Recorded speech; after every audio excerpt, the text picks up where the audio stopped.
लो जी प्यारे बच्चों, चलो एक सवाल का जवाब दो आप मुझे ये बताओ कि पृथ्वी के ताप कटिबंध क्या है। आपने सोचा है कभी? चलो मैं आपसे सिर्फ एक सवाल पूछती हूँ। आपने देखा होगा कि किसी स्थान पर तो बहुत ज़्यादा गर्मी है और किसी दूसरे स्थान पर बहुत ज़्यादा ठंड है, तो इसके पीछे क्या कारण है? तो प्यारे बच्चों, आपको पता होगा जैसे हमारे राजस्थान में अगर आप चले जाओ तो वहाँ बहुत ज़्यादा गर्मी आपको मिलती है। और अगर आपने जाना होगा और देखा होगा कि यदि आप कश्मीर चले जाओ तो वहाँ पर बहुत ज़्यादा सर्दी होती है, यानी कहीं पर बहुत ज़्यादा गर्मी और कहीं पर बहुत ज़्यादा ठंड होती है। तो इसके पीछे क्या कारण है बच्चों?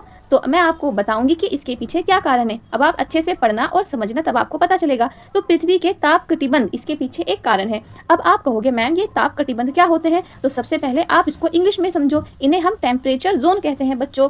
क्या कहते हैं? Temperature zone.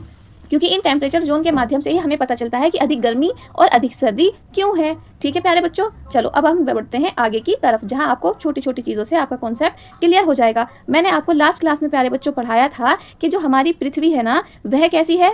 वह बीच में से उभरी हुई है और साइडों में से चपटी है। तो हमने पृथ्वी ऐसे बनाई थी और हमने 0 डिग्री विषुवत रेखा देखी थी और हमने ऊपर कर्क रेखा देखी थी और नीचे मकर रेखा देखी थी। ठीक है ना? तो प्यारे बच्चों, इनके माध्यम से हम एक और बात समझेंगे, वह यह है कि यदि आप ज़्यादा गर्मी और ज़्यादा सर्दी देखते हैं तो उसके पीछे का कारण क्या है। तो देखो ये रहा कर्क रेखा और मकर रेखा। कौन सी रेखा?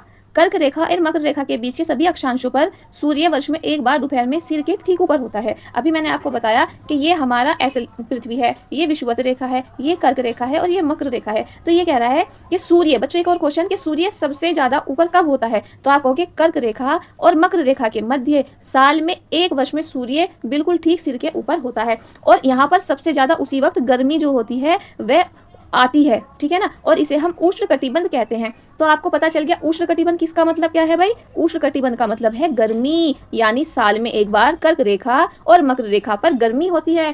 ठीक है, तो एक आ गया आपका उष्ण कटिबंध, और इस उष्ण कटिबंध का मतलब गर्मी से है और इसको हम इंग्लिश में कहते हैं ट्रॉपिकल जोन। क्या कहते हैं? Tropical zone. समझ गए बच्चों? चलो अब आगे देखते हैं हम।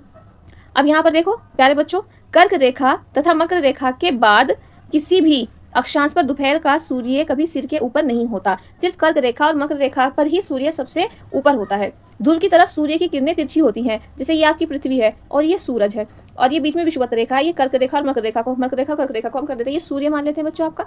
तो सूर्य की रोशनी यहाँ सीधी पड़ेंगी इन रेखाओं पर, बिल्कुल सीधी, साल में एक बार। ठीक है, और वहीं दूसरी ओर यदि हम बात करें ध्रुवों पर तो क्या होगा? उस टाइम जो सूर्य की रोशनी है वो कैसी होती है बच्चों?